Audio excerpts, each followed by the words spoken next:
Welcome to the course Environmental Impact Assessments.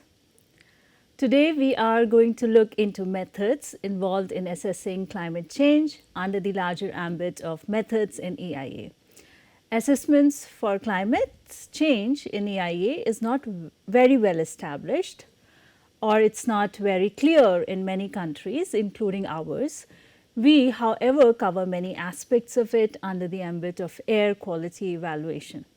Nevertheless, it will be useful for us to learn the developments in the other parts of the world. We will follow chapter 5 of the textbook, which we are referring for this particular course, Ricky Thirlwell and Graham Wood for this particular session. Accordingly, the coverage will have a basic understanding, then we'll look into definitions and concepts, and then we'll look into key legislation, guidance and standards. So accordingly, after completion of this session, you should be able to review its purpose, why we need to do it. You need to explain different definitions and concepts involved in this particular theme. You should be able to list key legislations, guidance and standards in this domain. You may recollect that in the initial lectures, we had looked into the drivers of climate change through the readings of Global Environmental Outlook 6. We learned that climate change has become an independent driver by itself and it's causing environmental change and poses a serious challenge to future economic development. Climate change poses risks to human society, for us, and through impacts on food and water security, which is well established fact, however require more work to understand it. Nevertheless, it is well established that climate change increases the existing risk and creates new risks for natural and human systems. We had seen that our activities, human activities, have caused climate change and impacted on ecosystems, have transformed the Earth's natural system. It has exceeded, we have exceeded the capacity and we have been disrupting the self-regulatory mechanism of the ecosystem, and these are irreversible, and we have irreversible consequences because of us. We also saw that our environment is so seriously affected by ongoing changes such as climate change and land use change, especially like because of deforestation, that these have reached the point that the ecological foundation of our society and natural system that support life is in great danger. So we are at the point now where we encounter the danger. Before us is a big challenge to survive with this range of human induced damages, including climate change, deforestation, desertification, loss of biodiversity. We also see the scarcity of natural resources, pollution and the consequent natural and the associated environmental impacts. Therefore, climate change is the most serious environmental challenge we are facing now, and it is said to be not only physical but also a political, social and economic challenge. And this problem requires action at various levels at global, national and local as well as individual scale. You can see the snip from IPCC Assessment Report 6, 2021, where they show the rate of climate warming in the last 2000 years. In the left-hand side, you can see the change in the global surface temperature, which is the decadal average we can see here. And in the right-hand side, average change in global surface temperature. You may notice how the line is shooting up in the recent past, and I have also provided the link for this report to you for further reading if you wish. As per the report, limiting climate change will require, whatever change we are undergoing, limiting that will require substantial and sustained reduction in greenhouse gas emissions. For this, the first legally binding agreement was Paris Agreement in December 2015, where 195 countries committed to holding the increase in global temperature to well below 2 degrees centigrade above the pre-industrial levels and to pursue efforts to limit the increase to 1.5 degree Celsius above pre-industrial levels.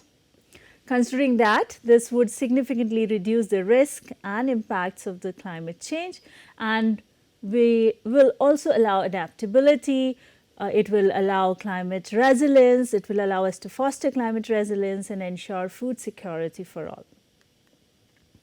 So, countries have agreed to meet every 5 years to review the targets, like you recently witnessed COP26. I've provided the link to these reports as well if you want to review. In this context, we see that EIA is an important tool. So, since we are studying EIA, it's an important tool. The EIA process can assist in making it possible to review newer projects in line of climate change mitigation.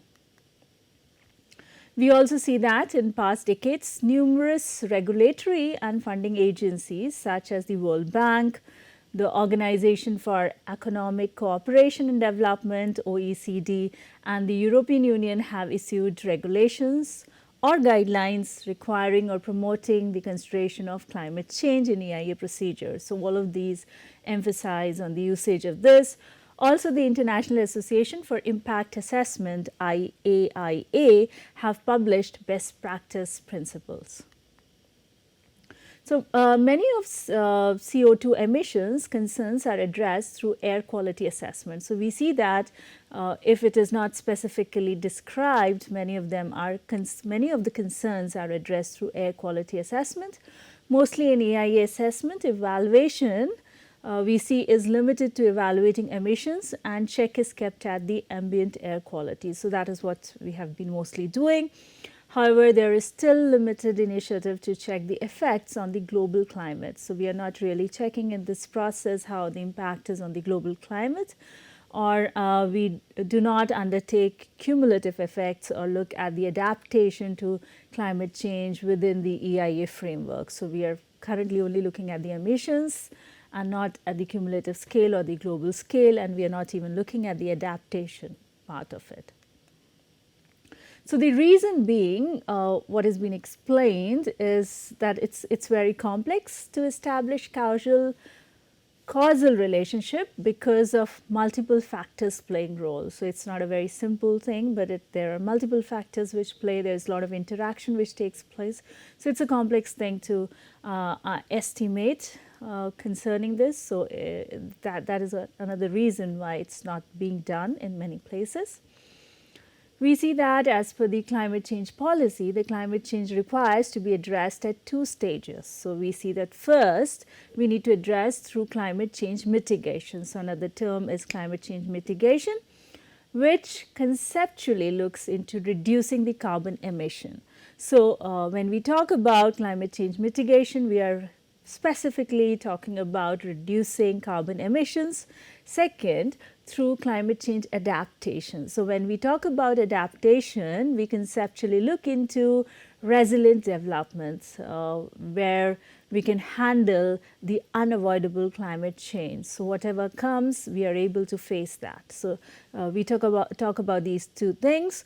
Further, we also look at the interaction between the 2. So, we looked at the interaction between the mitigation as well as between the adaptations. So, these are the major concerns when we look into climate change. Currently, there are challenges in assessments concerning climate change because of following reasons. You see that it's very difficult to undertake cumulative impact. It's very difficult to determine the risk, and there's also involved uncertainty, as well as we see that fixing the time zone is also a challenge, like the lifespan of a project or beyond that. So, the timeline is large, so fixing that is also a challenge here, and then also identifying the interaction, because there are a lot of factors which come into play. So, identifying the interaction is also a complex part here. Now, let us look at the few definitions and concepts before we get into climate change assessment part. We may note that in climate change reference, mitigation is slightly different, and we are going to follow IPCC report definitions here. So adaptation means the process of adjustment to actual or expected climate or its effects. So when we look at this, how do we really adjust to the changes which will happen? So in our system, through adaptation, we moderate or we avoid damage or harm, or we tend to exploit the benefits of the opportunity which comes with the change. So that all is termed as adaptation. In natural system, the process of adjustment to actual climate and its effects happen, and it is also possible that through our interventions we may facilitate adjustment to expected climate and its effects. So by our intervention also our adaptation can take place. Let us now look at what adaptive capacity means. Adaptive capacity means the ability of our systems. Systems could be the institutions, our human systems and the other organism which adjust to the potential damage, or even they can take advantage of the opportunity. So we look at our adaptive capacity. So through these medium, through the institutions, our systems, how we can really handle this damage or take advantage of this damage. So that's termed as the adaptive capacity. Or even not only handle the damage or the opportunities, but to also respond to the consequences or the results of the damage. So whatever happens, how do we really respond to that? You can think of various situations where you or your family has adapted to the changes which happened, like could be positive or negative, whatever changes happened. So how you or your family adjusted to that particular situation. And think of the capacity, like capacity in terms of the financial capacity, social capacity, which allowed you to adapt to the situation. Now looking at the term climate, so climate as given by IPCC, in a very simplistic way we call it average weather. In statistical term, we look at the mean, the average and the variability of the relevant quantities over a period of time, and this period of time can range from months to thousands of millions of years. So we look at those statistical descriptions here. The classical period, when we look at these durations, so the classical period which we consider is generally ranges from 30 years as it is given by World Meteorological Organization, WMO, and it can be beyond that as well. And then the relative quantities which we look at mostly when we refer to this is temperature, precipitation and wind. Those are the things which we look at. And in a broader sense, climate can be defined as the state of climate system. So what is the state? Including the statistical description. So this is about the climates. Now looking at climate change. Climate change is a change in the state of the climate. So we saw what climate means, and then how that climate, the state of that climate changes, and that can be identified by the medium of statistical tests. So we describe it statistically, and we would see how those variations are happening, such as the variation could be in terms of mean or the variability of its properties, those properties which we discussed about, and that change, so whatever change happens that lasts for a longer period, such as for the decades or even longer than decades. So when such kind of variations happen, then we call it climate change. Climate change can happen both naturally or by activities, our activities. So we see those changes can happen. And now looking at climate projection. So the climate projection is the simulated results of the climate system to the various scenarios. So we see what kind of scenarios will happen and how our climate would be. So that's about the climate projection, and climate projections are different from prediction. So mostly how it is different, that the projection relies on various assumptions. So we are making certain assumption related to with emissions or even the political system or the social context.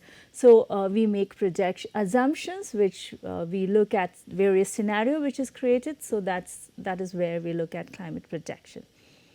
Now looking at greenhouse gases, this is one of the key elements of climate change.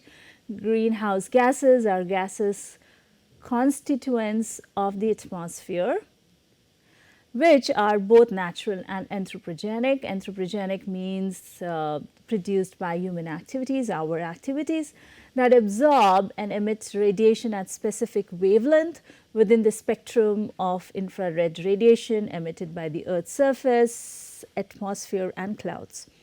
This property causes the greenhouse effect. So we see various, like even the water vapor, major concern is on carbon dioxide, nitrous oxide, methane, ozone are the primary greenhouse gases in the Earth's atmosphere. So moving forward, now we'll look at impact. What do we really understand when we talk about impacts with respect to climate change? Impact term is used for results, effects of realization of the risk on natural and human systems. So whatever risk we are predicting, if we realize that, what kind of results would happen. So that's the impact. The risk results from the climate related hazard that include, like the climate related hazard would include extreme weather and climate events, exposure and vulnerability.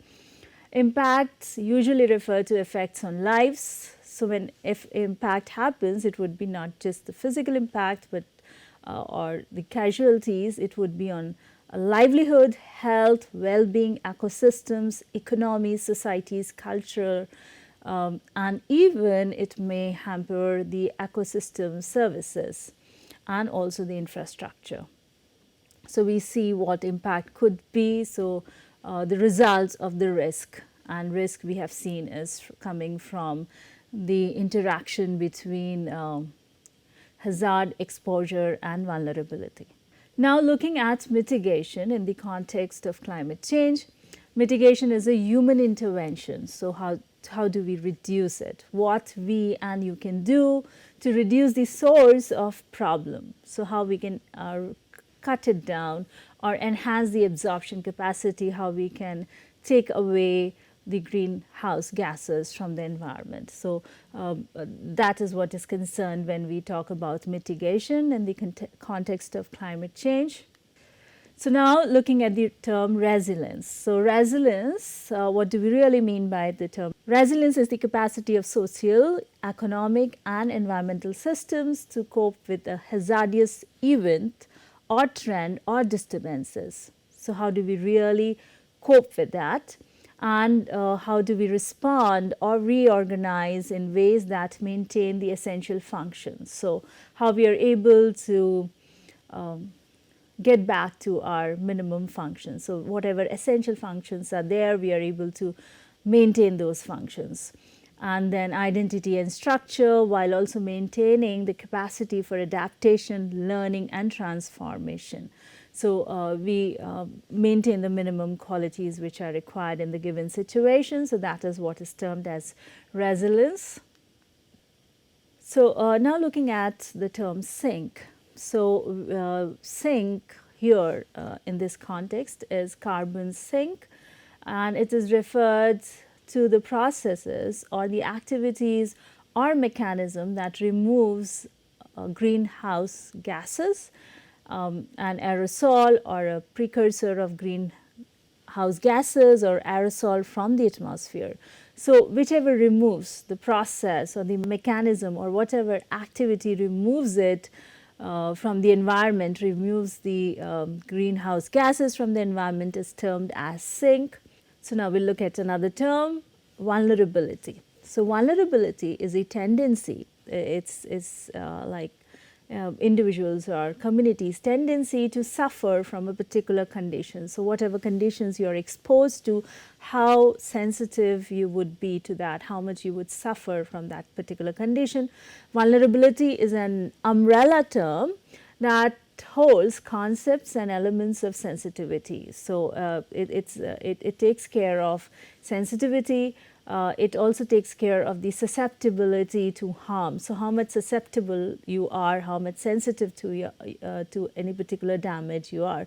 So, vulnerability takes care of all those dimensions here, as well as it also takes care of the dimension of capacity. So, your capacity, lack of capacity to cope or adapt is also covered under this vulnerability. So, whenever we talk about vulnerability, it would be talking about the sensitivity, susceptibility, as well as your capacity to cope and adapt.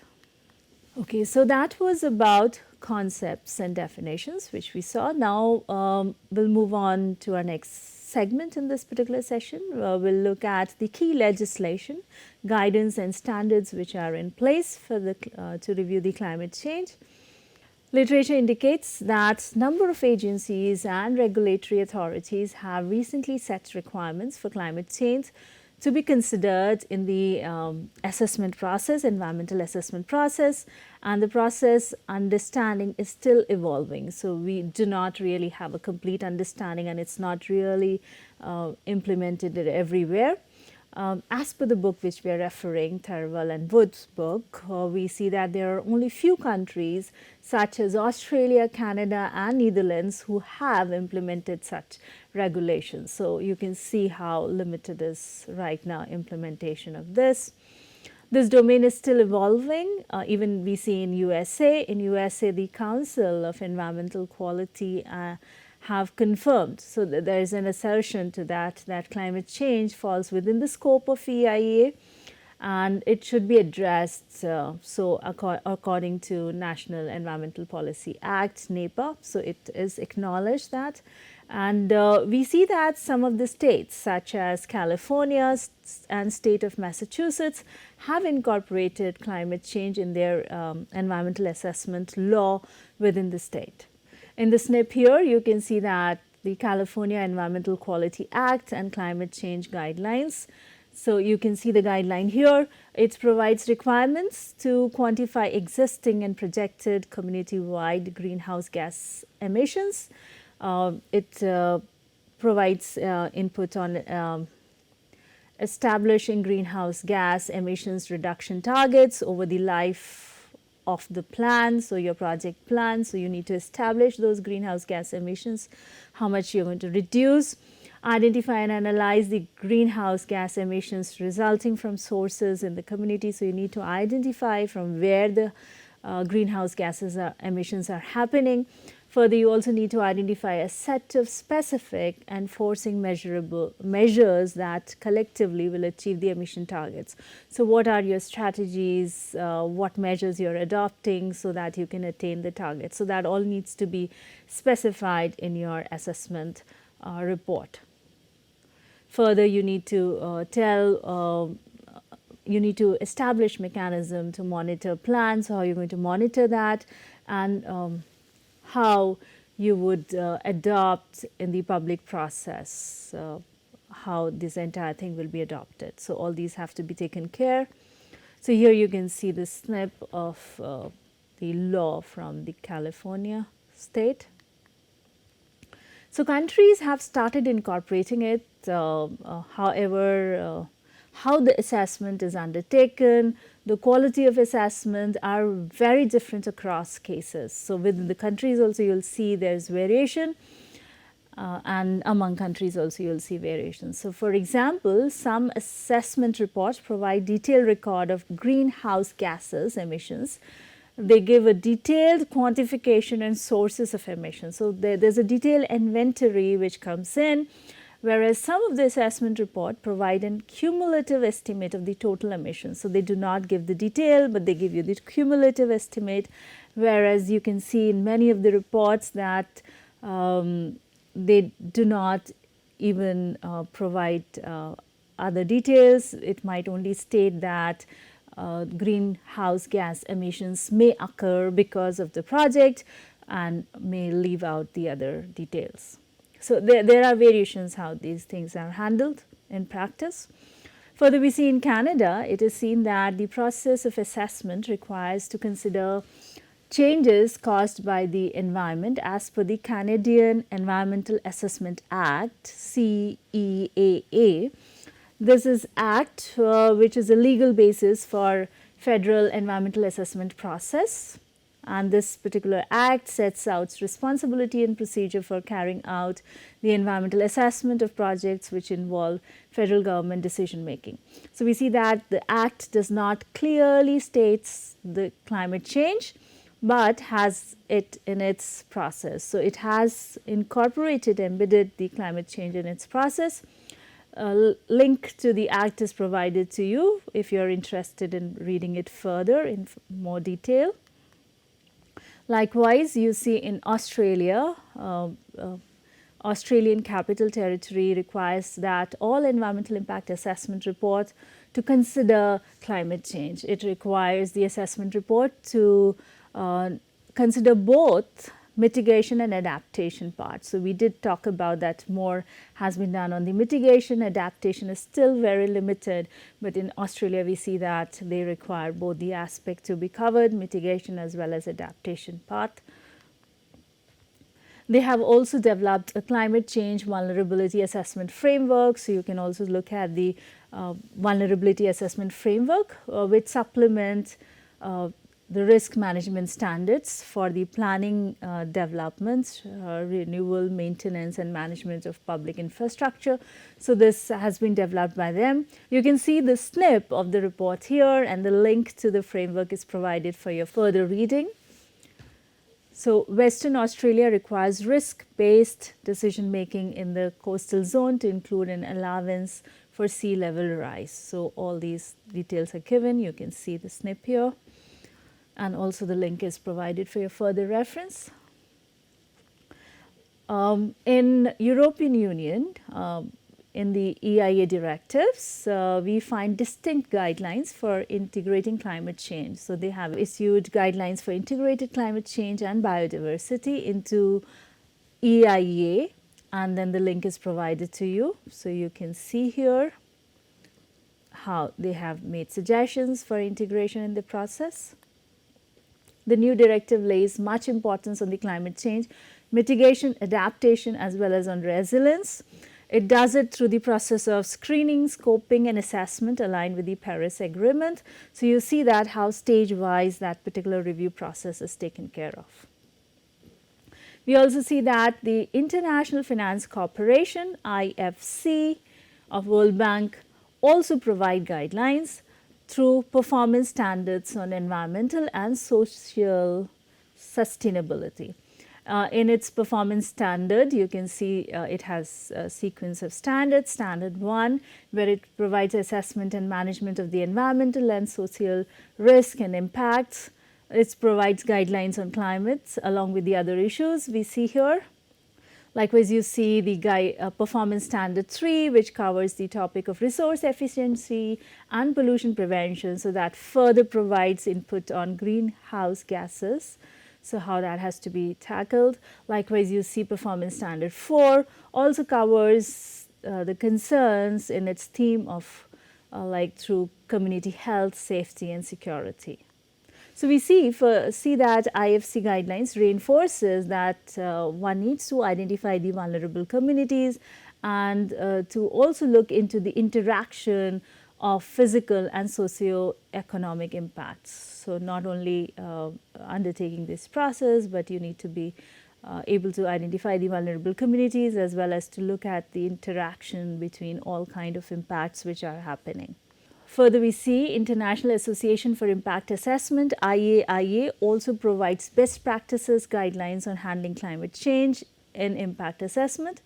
It provides key principles and how they might be operationalized through government, screening, education of practitioners, and by employment of local and indigenous knowledge. So how what principles can be adopted and how that can be really can be implemented on ground. So you see here the principles. Further, we see Institute of Environmental Management and Assessment, IEMA, has also prepared detailed practice guidelines on integrating climate change adaptation into EIA, so how that can be integrated in the process. So you can see the snip of the report here, the link is provided to you. They also provide climate change mitigation principles, and also they are making a guideline on this. So you can see here. Further, we see that you have the Canadian Environmental Assessment Agency, CEAA, published a guidance for practitioners, which was modified in 2012, on how to incorporate climate change considerations into environmental assessment. You can see the snip of the table from the guidelines. You may notice how at different stages climate change considerations are suggested to be addressed in the EIA process. So you can see here how various scoping stage and so on, how various aspects have to be taken care. Likewise, you see they have issued guidelines for incorporating concerns of climate change in strategic assessment also, not only in EIA process, but also in the strategic assessment. So you can see here. Further, we see that in Scotland, the Scottish Natural Heritage, SNH, provides the guidance on EIA through the National Planning Framework, and the considerations are inbuilt, so it is not very separate, distinct, but it is inbuilt in its approach and emphasizes to certain areas.